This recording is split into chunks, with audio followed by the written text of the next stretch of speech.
Estos experimentos podrían desvelar una de las claves neurobiológicas del vínculo entre algunos cannabis y la psicosis, aunque según la salud pública el mensaje ya está claro. Hay que informar que el cannabis no produce los mismos efectos en todo el mundo. Se trata de una noción muy importante y si notan efectos algo extraños o no se encuentran bien, tal vez no merezca la pena seguir. Lo mismo se puede decir de los que tienen migraña cuando fuman o de los que son alérgicos o se consideran alérgicos simplemente. En cualquier caso es un mensaje que trasladamos a nuestros pacientes porque sabemos que los enfermos psicóticos que fuman generalmente se meten en más problemas o agravan sus síntomas. A veces les digo que es echar leña al fuego, que no merece la pena. Tal vez no sea lo único que os haya hecho enfermar, pero es un elemento que nos va a ayudar a estabilizaros. Cuando hablamos de la relación entre el cannabis y la esquizofrenia, hablamos de un número muy pequeño de personas. El conjunto de consumidores de cannabis tiene una probabilidad muy baja de enfrentarse a este tipo de problemas. Entonces, ¿por qué las peticiones de ayuda a problemas relacionados con el cannabis han aumentado tanto en Europa durante los últimos años? En Estrasburgo, en la línea telefónica del dispositivo Drogas, Alcohol, Tabaco, Servicio de Información, confirman esta tendencia, pero destacan la variedad de los motivos de las llamadas. Recibimos muchas llamadas, creo que alrededor de 200.000 al año, y entre ellas el tema del cannabis es muy importante. La primera de las sustancias es el alcohol, pero después va el cannabis, que representa cerca del 35% de las llamadas. Si profundizamos un poco, es interesante ver que por un lado están los consumidores, cerca del 40%, y por el otro lado el 60% que son padres. Por ejemplo, las madres que, y esto no es un cliché, dan la vuelta a los bolsillos de la ropa de sus hijos antes de meterla en la lavadora y encuentran una china y llaman completamente desquiciadas. Sí, fumo unos cuantos porros al día y en el colegio cuesta retener algo cuando estás colocado. No obstante, las campañas parecen ser muy efectivas con los jóvenes, pero también lo es el nivel de experimentación. Es decir, que pruebo, estoy de fiesta, pruebo y ya está. Luego suelen dejarlo ahí. Hasta cuando escriben lo que dicen, está claro que pasa el día y no me he enterado de nada. Así me he cargado un trimestre.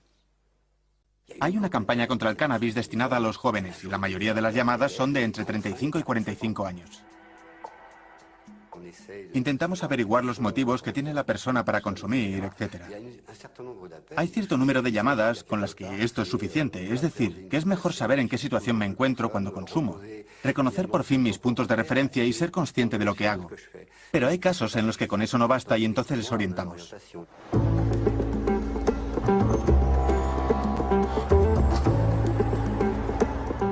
En Berlín, desde principios de los años 80, el Therapieladen fue la primera institución de Europa que proporcionó refugio y terapia específica a los consumidores de cannabis con problemas.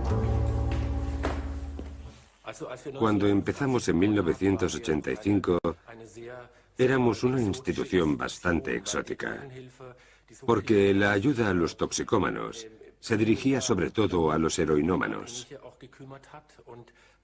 El cannabis se consideraba secundario y no estaba asociado a problemas de drogodependencia.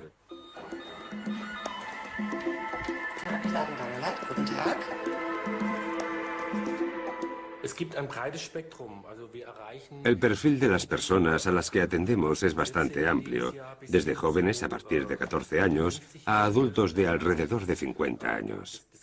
Tocamos todas las edades. Los consumidores de cannabis con problemas que nos suelen consultar tienen 25 años de media, llevan 10 años consumiendo a sus espaldas y se han encontrado con problemas desde hace algún tiempo.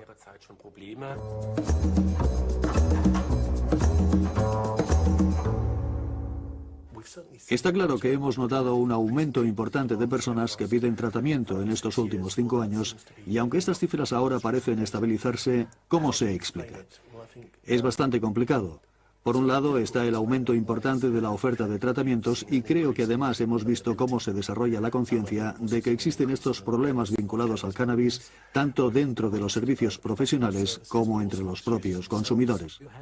Hay un grupo pequeño de consumidores intensivos que presentan signos de dependencia, que de verdad tienen dificultades para dejar de consumir y que, en efecto, necesitan un tratamiento similar al que se propone para el resto de sustancias psicoactivas. Hay otras personas que más bien necesitan una o dos consultas centradas en la información.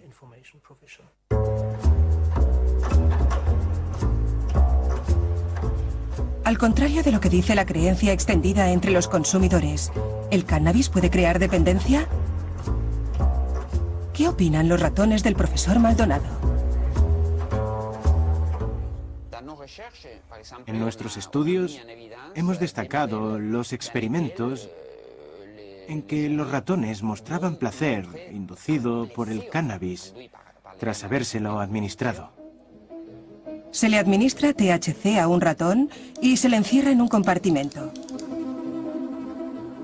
Más tarde, se le administra un producto inocuo y se le encierra en otro compartimento. Repetimos el ciclo varias veces y el día del experimento le dejamos libre el acceso a ambos compartimentos. Este ratón muestra una marcada preferencia por el THC. Hemos mostrado cómo un ratón puede autoadministrarse los derivados del cannabis. O sea, el ratón, de la misma forma que el hombre va a buscar la droga, va a autoadministrársela y va a presentar recaídas con el cannabis incluso tras largos periodos de abstinencia. Lo cual quiere decir que existe un componente adictivo en el cannabis que hay que valorar en los experimentos con los roedores. Se sigue discutiendo mucho sobre el tema. Los mecanismos que participan en los fenómenos de dependencia son el tema central de las investigaciones más recientes de neurobiología. Toda novedad descubierta podría poner en entredicho la interpretación de los resultados anteriores. Que un animal se autoadministre un producto no quiere decir, según creemos, que ese producto sea adictivo. Quiere decir que puede conllevar cierta satisfacción que empuja al animal a consumir de nuevo el producto, pero no le arrastra a la fuerza a la farmacodependencia. Lo que sucedió hace algunos años es que se mostró que el placer está vinculado a la liberación de un neurotransmisor, la dopamina en particular, y de ahí que el razonamiento pueda ser erróneo. Si la dopamina interviene en la creación del placer, es responsable de la creación de la dependencia. Lo que queremos demostrar es que, en efecto, la dopamina interviene en el placer, pero hay muchas probabilidades de que esta dopamina que interviene en el placer no intervenga en el plano de la dependencia.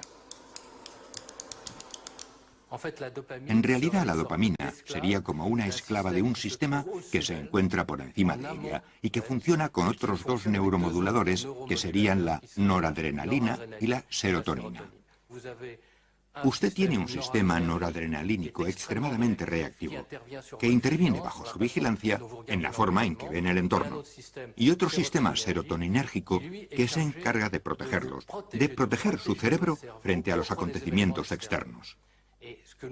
Y lo que creíamos haber descubierto es que, al consumir drogas en repetidas ocasiones, se activan estos dos sistemas y la consecuencia biológica de la activación es un desajuste. Es decir, que el sistema que suelen controlar al otro y viceversa se vuelve autónomo y parte por sí solo hacia una pulsión muy fuerte, hacia algo. Por otro lado, el sistema serotoninérgico ya no reacciona, es decir, que ya no se controlan los impulsos y entonces sí se cae en la farmacodependencia. Con el apoyo de esta nueva teoría, el equipo de Jean-Paul Tassin ha demostrado que las anfetaminas, la cocaína, la heroína y el alcohol conllevan este desajuste. En lo concerniente al cannabis, al intentar inyectárselo a los animales en repetidas ocasiones, como hicimos con las demás sustancias, no les inyectamos cannabis, sino THC. En ese momento no se les provocó un desajuste. Observamos que el THC como tal no puede acarrear dependencia. Pero el ejemplo del tabaco matiza esa afirmación. La nicotina como tal se considera el principio activo del tabaco, pero si ponemos la nicotina sola en el animal, no hay desajuste. Se ha descubierto que hay otros 3000 componentes en el tabaco y que entre ellos están los llamados inhibidores de las aminooxidasas, y si mezclamos la nicotina con estas sustancias y se las inyectamos al animal, en ese momento se produce el desajuste. En el caso del cannabis, nos encontraríamos en la misma situación, y podríamos suponer con razón que al mezclar hachís y tabaco, obtendremos un desajuste, y que el hachís se volverá adictivo de golpe por la asociación que se ha hecho entre la sustancia y el tabaco, ya que se suele fumar de esta forma. De modo que ya ve la complejidad del tema, porque los experimentos que hacemos con animales, con productos puros, no son las auténticas situaciones de la vida. En la vida real encontramos situaciones que siempre son un poco distintas. ¿Qué es lo que pasa en la vida real? ¿Para qué pacientes están orientados los servicios de desintoxicación para problemas con el cannabis? Los perfiles habituales son personas que no solo consumen cannabis, también tabaco, alcohol, y de media, la que yo llamo media de edad, estaría entre los 18 y los 35 años. Acuden porque ciertas manías o ciertas molestias han empezado a instaurarse. La primera de las molestias es bastante sencilla, el no poder abstenerse de consumir la sustancia. En otras palabras, se implantaría la noción de dependencia. Una dependencia que puede llevar en ocasiones al doctor Benjamina a sugerir un ingreso de corta duración para la abstinencia. Hace mucho creíamos que el cannabis no era capaz de provocar síndrome de abstinencia. No teníamos las miras amplias. Buscábamos un síndrome ya conocido, o sea, el del alcohol, sudoración, palpitaciones, o el de la heroína, que son dolores. Pero el cannabis tiene un síndrome de abstinencia de verdad. Atendemos insomnios, fasciculaciones, es decir, pequeñas contracturas musculares, irritabilidad y en ocasiones se puede sufrir de depresión, leve pero existente. ¿Cómo viven esa dependencia quienes intentan deshacerse de ella? Historia de Elodie, 33 años. Soy madre de 2 hijos. En realidad hace mucho que fumo, desde que tenía 15 años, más o menos. Con ambos embarazos y los primeros meses, mientras estaba en casa con la lactancia, pasé bastante bien el mono y siempre había momentos en los que me decía, venga, uno, de forma excepcional, y rápidamente volví a caer en un uso abusivo y desmesurado.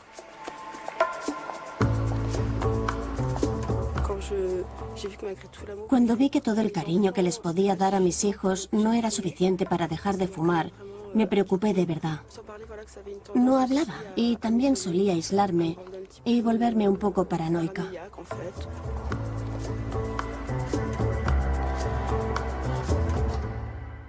Después de dejarlo varias veces, entendí que estaba condenada a la abstinencia al cannabis. Porque hasta ahora creía que podía consumir. Hasta ahora creía que dejarlo me daría fuerzas y me distanciaría para poder consumir con moderación. Y resultó que no. Me he dado cuenta de que soy muy débil respecto a esta sustancia y vuelvo de golpe a los excesos, a consumir de forma descontrolada y poco razonable. De eso hace un año. Hace un año que vengo una vez cada 6 semanas. Es un seguimiento bastante espaciado. Ya tenía ganas de decirlo. ¿En qué piensa para evitar recaer esta vez? Nada más que en la voluntad y en los beneficios que he obtenido al dejarlo. ¿Ya los nota? Ah, sí, sí. Ha sido inmediato. La apertura al mundo, más dinamismo.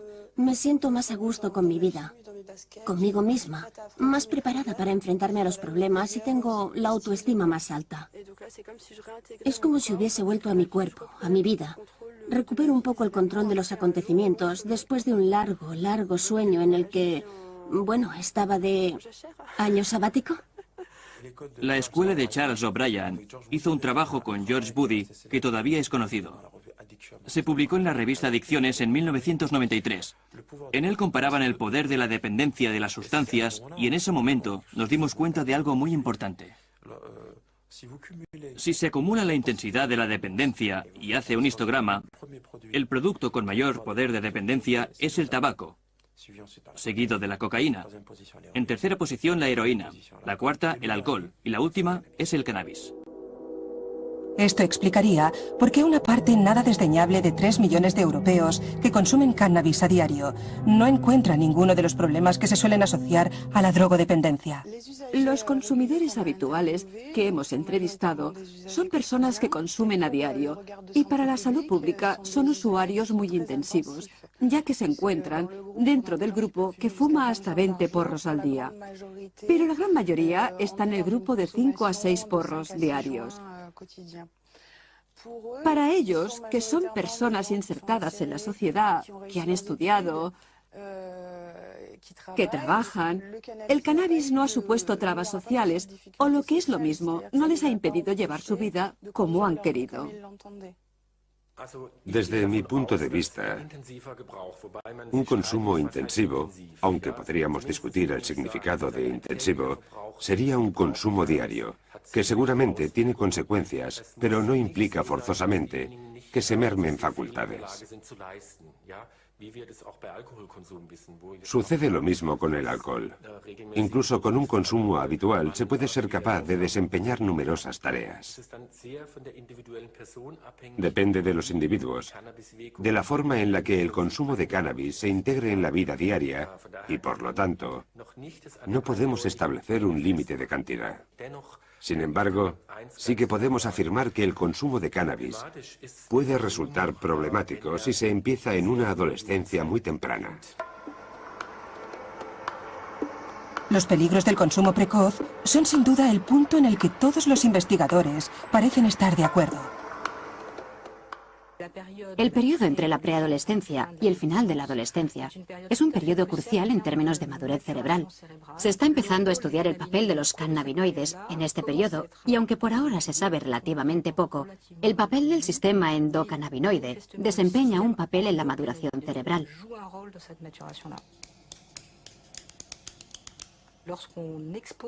Cuando exponemos a ratas prepúberes, a ratas adolescentes, observamos modificaciones a muy largo plazo en la rata adulta y suelen ser particularmente anomalías del filtro sensorial, de atención y de interacción social. Al hacer las mismas pruebas con ratas que ya han sido expuestas con las mismas dosis y la misma duración, pero en la edad adulta, vemos un perfil de anomalías completamente distinto y mucho menor. Si el modelo que hemos propuesto para descubrir el desajuste es el acertado, este desajuste, o más bien este ajuste, tendría lugar después del nacimiento. El individuo, cuando nace, tiene relativamente pocos sistemas moduladores en su sitio. Algunos han llegado a su lugar, pero son pocos, y las interacciones que se van a crear entre estos sistemas se harán en función del entorno y en el transcurso de los primeros años hasta la adolescencia. Por eso, la solidez de este ajuste depende de la historia de cada individuo y, por consiguiente, la propensión a que este ajuste se estropee tras las drogas depende de la historia del individuo. De lo que estamos seguros es de que uno de los principales factores para el pronóstico de la adicción y la vulnerabilidad al consumo de otras drogas es la edad en la que se produce el primer consumo, sea cual sea la sustancia. Si probamos el alcohol, el cannabis o el tabaco muy pronto, de jóvenes, este será un factor con pronóstico negativo para la adicción. En la actualidad, el periodo de la iniciación al cannabis estaría de media entre el colegio y el instituto. Hemos comprobado que esta edad es relativamente estable y no podemos decir que haya un fuerte incremento en edades precoces. Por otro lado, en las encuestas una proporción nada desdeñable de jóvenes empezaron con el cannabis a edades mucho más tempranas, a los 13, a los 12 e incluso, según algunas, hasta los 11 años. Ahí se situaría uno de los factores graves.